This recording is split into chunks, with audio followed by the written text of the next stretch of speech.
नमस्कार दोस्तों, मैं संतोष मावी आप सभी का स्वागत करता हूं गोरी क्लासेस में। दोस्तों, राजस्थान में होने वाली सीईटी एग्जाम के लिए राजस्थान जीके के महत्वपूर्ण प्रश्न। जी हां, वीडियो को पूरा देखिएगा, अंत तक बने रहिएगा और आप लास्ट में कमेंट करके बताइएगा कि आपने कितने प्रश्नों का से आंसर दिया है। जी हां, महत्वपूर्ण प्रश्न है। और दोस्तों, वीडियो को अभी से लाइक कर दीजिए क्योंकि आप बाद में भूल जाएंगे। तो चलिए क्लास को शुरू करते हैं।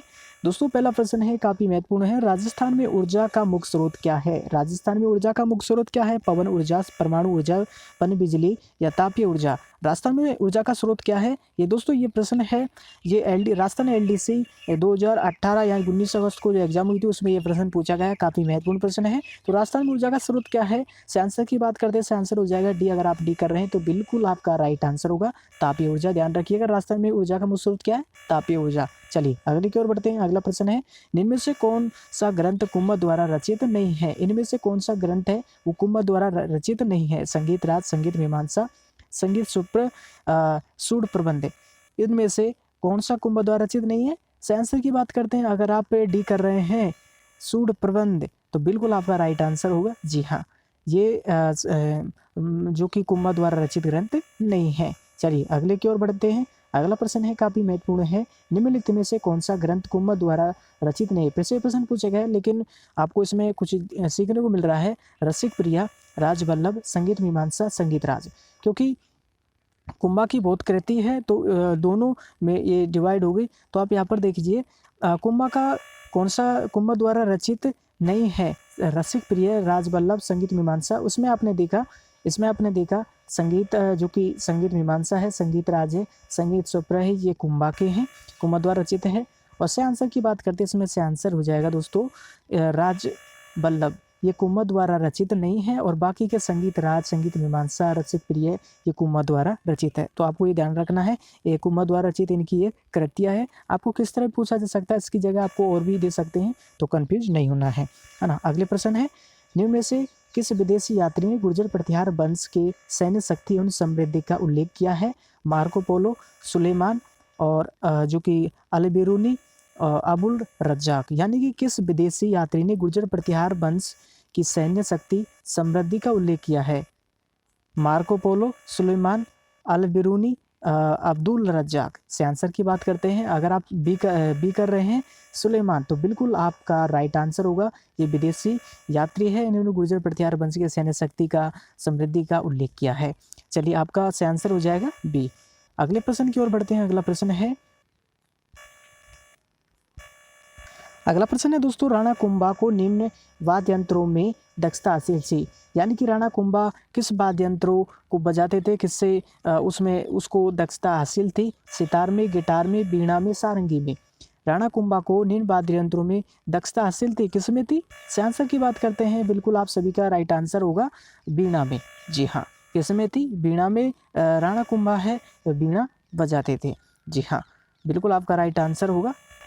चलिए अगले प्रश्न की ओर बढ़ते हैं। अगला प्रश्न है, राजस्थान का वह किला जिसे गढ़बिटली कहा जाता है। राजस्थान का वह किला जिसे गढ़बिटली कहा जाता है। आबू का किला, बीकानेर का किला, अजमेर का किला, कुंभलगढ़ का किला। किस किले को कहा जाता है?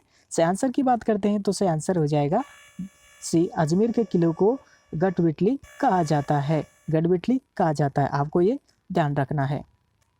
जी हाँ, चलिए अगला प्रश्न है, काफी महत्वपूर्ण प्रश्न है। मारवाड़ का प्रताप नाम से प्रसिद्ध था, कौन था? राव बीका, राव चंद्रसेन, राव जोधा, राव मालदेव। जी हाँ, से आंसर की बात करते हैं, अगर आप बी कर रहे हैं राव चंद्रसेन तो बिल्कुल आपका राइट आंसर होगा। जी हाँ, चलिए नेक्स्ट प्रश्न की ओर बढ़ते हैं। अगला प्रश्न है, गोरा बादल की छतरी कहाँ स्थित है? गोरा बादल की छतरी कहाँ स्थित है? चित्तौड़गढ़ दुर्ग में, कुंभलगढ़ दुर्ग में, जालौर दुर्ग में या गागरोन दुर्ग में? कहाँ पर है गोरा बादल की छतरी? जी हाँ, से आंसर की बात करते हैं, से आंसर हो जाएगा चित्तौड़गढ़ दुर्ग में। बिल्कुल आपका राइट आंसर होगा चित्तौड़गढ़ दुर्ग। गोरा बादल छतरी कहाँ है? चित्तौड़गढ़ दुर्ग में। चलिए अगले प्रश्न की ओर बढ़ते हैं। अगला प्रश्न है, जोधपुर से प्राप्त घटियाला शिलालेख से किस प्रतिहार राजा की जानकारी मिलती है? जोधपुर से प्राप्त घटियाला शिलालेख है, उसमें शिलालेख से किस प्रतिहार राजा की जानकारी मिलती है? कुक्कुक या कुक्कुस भी बोल सकते हैं आप। कुक्कुक, रज्जिक, नागभट्ट प्रथम, मिहिर भोज। कौन से राजा की जानकारी मिलती है? से आंसर की बात करते हैं, अगर आप ए कर रहे हैं कुक्कुक तो बिल्कुल आपका राइट आंसर होगा। जोधपुर से प्राप्त घटियाला शिलालेख से कुक्कुक राजा की जानकारी मिलती है। जी हाँ, चलिए नेक्स्ट प्रश्न की ओर बढ़ते हैं। अगला प्रश्न है, बातारी फुलवारी के लेखक कौन है?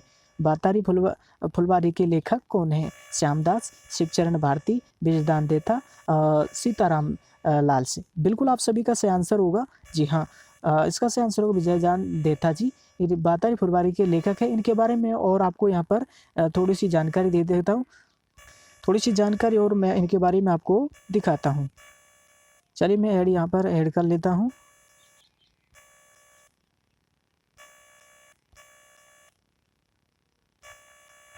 दोस्तों अब आप यहाँ पर देख सकते हैं विजयदान देथा के बारे में जानकारी।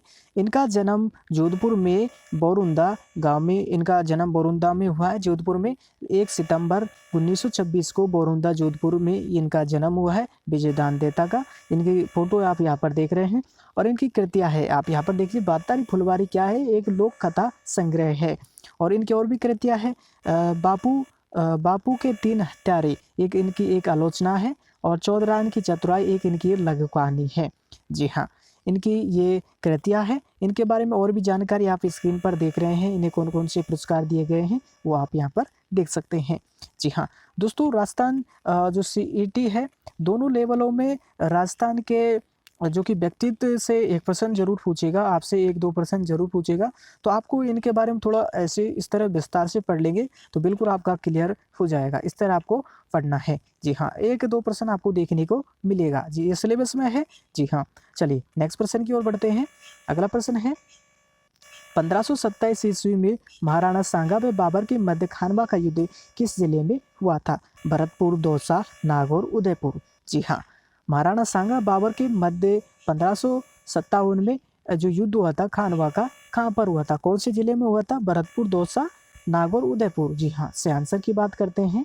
से आंसर हो जाएगा ये। अगर आप ये कर रहे हैं तो बिल्कुल आपका से आंसर होगा भरतपुर में ब्याना शहर के पास में ये युद्ध हुआ है। और दोस्तों ब्याना में बहुत ज़्यादा कब्र है। इन्हें कब्रिस्तान का शहर की कहा जाता है ब्याना को। अगर आपसे एक प्रश्न पूछा जाए, राजस्थान का प्रथम विजय स्तंभ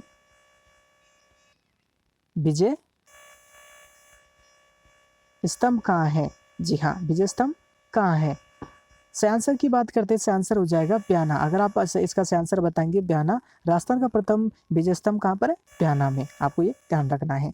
चलिए नेक्स्ट प्रश्न की ओर बढ़ते हैं। और इससे संबंधित कई प्रश्न बन रहे हैं, वो आपको धीरे धीरे हर वीडियो में जानकारी देते रहेंगे। राजस्थान का विषम किसे कहा जाता है? जी हाँ, राजस्थान का विषम किसे कहा जाता है? कुंवर चूड़ा को, मोकल को, राणा कुंभा को, इनमें से कोई नहीं। राजस्थान का विषम किसे कहा जाता है? से आंसर हो जाएगा। अगर आप ये कर रहे हैं कुंवर चूड़ा को तो बिल्कुल आपका राइट आंसर ये होगा। चलिए नेक्स्ट की ओर बढ़ते हैं। अगला प्रश्न है, जेम्स टोड ने हिंदू आलम ओलम्स किसे कहा है? रघुनाथगढ़, माउंट आबू, जयगढ़, नाहरगढ़। किसको कहा है कर्नल जेम्स टोड ने हिंदू आलम? तो से आंसर हो जाएगा। अगर आप भी कर रहे हैं माउंट आबू तो बिल्कुल आपका राइट आंसर होगा माउंट आबू। जी हाँ, चलिए नेक्स्ट प्रश्न की ओर बढ़ते हैं। अगला प्रश्न है, मेसा का पठार किस जिले में स्थित है? मेसा का पठार कहाँ पर है दोस्तों? बांसवाड़ा, सिरोही, चित्तौड़गढ़, उदयपुर। मेसा का पठार कहाँ पर स्थित है? जी हाँ, कहाँ पर स्थित? दोस्तों से आंसर की बात करते हैं। मेसा का पठार कहाँ पर स्थित है? चित्तौड़गढ़ में मेसा का पठार स्थित है। अगर आप चित्तौड़गढ़ कर रहे हैं तो बिल्कुल आपका राइट होगा। जी हाँ, चलिए नेक्स्ट की ओर बढ़ते हैं। अगला प्रश्न है दोस्तों, देखते हैं आप कितना सही करते हैं। नागफनी क्या है? नागफनी क्या है? घन वाद्य यंत्र, सुशिर वाद्य यंत्र, तत्व वाद्य यंत्र, ये तत्व है कर लेना इसको, ये तत्व वाद्य यंत्र, चमड़े का बना वाद्य यंत्र। नागफनी क्या है? जी हाँ दोस्तों, से आंसर की बात करते हैं। से आंसर हो जाएगा, देखिए घन वाद्य यंत्र वो होते हैं ये धातु के बने होते हैं। जैसे मंजीरा हो गया, ये धातु के बने होते हैं। सुशिर वाद्य यंत्र, सुशिर जो फूंक मारकर बजाई जाती है, बांसुरी वगैरह जो फूंक से बजते हैं वो इसमें शामिल होते हैं। जो तत्व वाद्य यंत्र होते हैं ये तार के बने होते हैं, तार के ये बने होते हैं। अब सही आंसर हो जाएगा नागफनी क्या है? तो नागफनी है दोस्तों सुशिर वाद्य यंत्र। बिल्कुल आपका राइट आंसर होगा बी, सुशिर वाद्य यंत्र।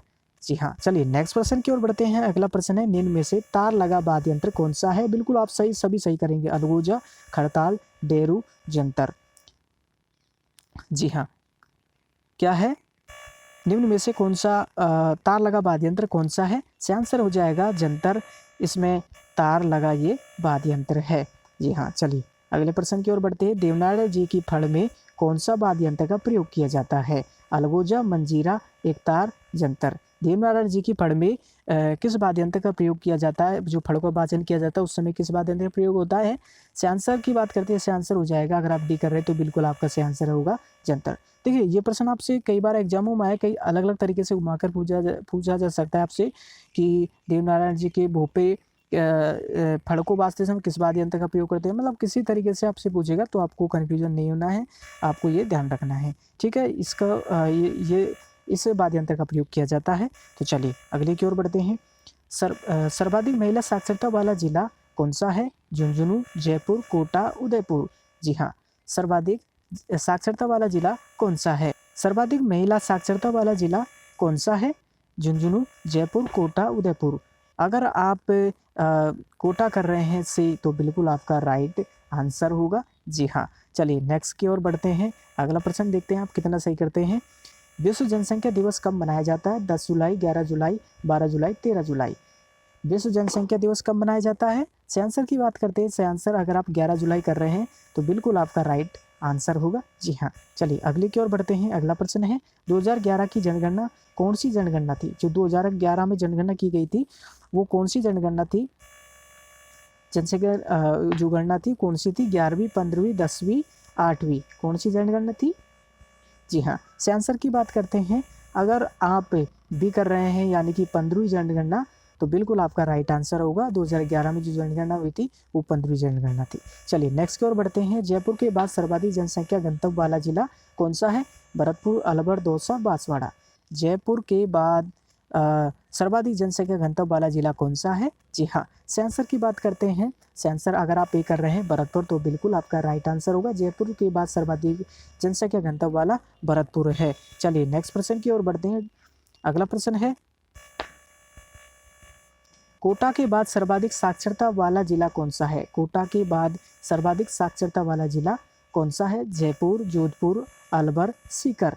कौन सा है? जी हाँ, से आंसर की बात कर। जी हाँ, कोटा के बाद सर्वाधिक साक्षरता वाला जिला कौन सा है?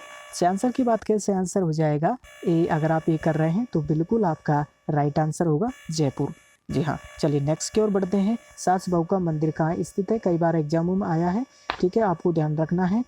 उदयपुर, जोधपुर, चित्तौड़गढ़, जयपुर। सास बहू का मंदिर कहाँ पर स्थित है? अगर आप ए कर रहे हैं उदयपुर तो बिल्कुल आपका राइट होगा उदयपुर। चलिए अगले प्रश्न की ओर बढ़ते हैं।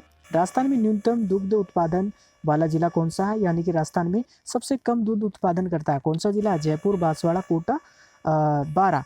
कौन सा जिला है?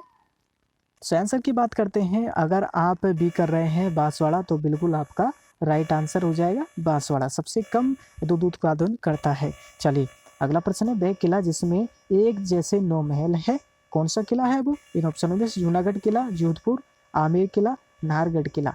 कौन सा किला है? से आंसर की बात करते हैं। से आंसर हो जाए अगर आप डी कर रहे हैं तो बिल्कुल आपका से आंसर होगा नाहरगढ़ का किला।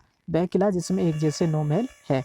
हाँ, चलिए अगले की ओर बढ़ते हैं। अगला है राजस्थान के किस जिले पर राजस्थान के किस किले पर यहाँ पर किस किले पर सबसे अधिक बार आक्रमण हुए हैं? तारागढ़, बटनेर, चित्तौड़गढ़, आमेर। जी हाँ, किस किले पर सर्वाधिक आक्रमण हुए हैं? तो से आंसर की बात करते हैं। से आंसर हो जाएगा अगर आप ये कर रहे हैं तारागढ़ किला, इस पर सर्वाधिक आक्रमण हुए तो बिल्कुल आपका राइट आंसर हो जाएगा। जी हाँ, चलिए नेक्स्ट की ओर बढ़ते हैं। क्षेत्रफल की दृष्टि से राजस्थान की सबसे बड़ी रियासत कौन सी थी? क्षेत्रफल की दृष्टि से राजस्थान की जो सबसे बड़ी रियासत थी वो कौन सी थी? जैसलमेर, उदयपुर, जयपुर, जोधपुर। से आंसर की बात करते हैं। अगर आप डी कर रहे हैं तो बिल्कुल आपका से आंसर हो जाएगा जोधपुर। ये दोस्तों क्षेत्रफल की दृष्टि से राजस्थान की सबसे बड़ी रियासत थी। जी हाँ, चलिए अगले प्रश्न की ओर बढ़ते हैं। अगला प्रश्न है मत्स्य संघ की राजधानी थी। मत्स्य संघ की राजधानी थी भरतपुर, जयपुर, उदयपुर, अलवर। जी हाँ, से आंसर की बात करते हैं। डी आपका से आंसर हो जाएगा अलवर। मत्स्य संघ की राजधानी अलवर थी। चलिए अगले की ओर बढ़ते हैं। राजस्थान में भारतीय मौसम विभाग की वेधशाला कहाँ स्थित है? जोधपुर, जैसलमेर, बाड़मेर, बीकानेर। राजस्थान में भारतीय मौसम विभाग की वेधशाला कहाँ स्थित है? कहाँ पर स्थित है सभी बताइएगा। भारतीय मौसम विभाग की वेधशाला कहाँ स्थित है? राजस्थान में। जोधपुर, जैसलमेर, बाड़मेर, बीकानेर। जी हाँ, से आंसर की बात करते हैं। अगर आप बी कर रहे हैं जैसलमेर तो बिल्कुल आपका राइट पर्सन होगा। जैसलमेर में स्थित है, भारतीय मौसम विभाग की वेधशाला है जैसलमेर में स्थित है। चलिए अगला है, किस संत को राजस्थान का कबीर कहा जाता है? किस संत को राजस्थान का कबीर कहा जाता है? लालदास जी को, चरणदास, दादू दयाल, हरिदास निरंजनी। किसको कहा जाता है? से आंसर की बात करते हैं। अगर आप सी कर रहे हैं दादू दयाल तो बिल्कुल आपका राइट आंसर होगा। इन्हें राजस्थान का कबीर कहा जाता है। चलिए अगला प्रश्न है, प्रणामी संप्रदाय के प्रवर्तक कौन है? प्रणामी संप्रदाय के प्रवर्तक कौन है? रामदास, प्राणनाथ जी, जम्बो जी, हरिदास जी। जी हाँ, से आंसर की बात करते हैं। से आंसर हो जाएगा प्राणनाथ जी। अगर आप बी कर रहे हैं तो बिल्कुल आपका राइट आंसर होगा। चलिए अगले प्रश्न की ओर बढ़ते हैं। हाथी महोत्सव आयोजित कहाँ पर होता है? हाथी महोत्सव आयोजित कहाँ होता है? बीकानेर, जयपुर, जैसलमेर, जोधपुर।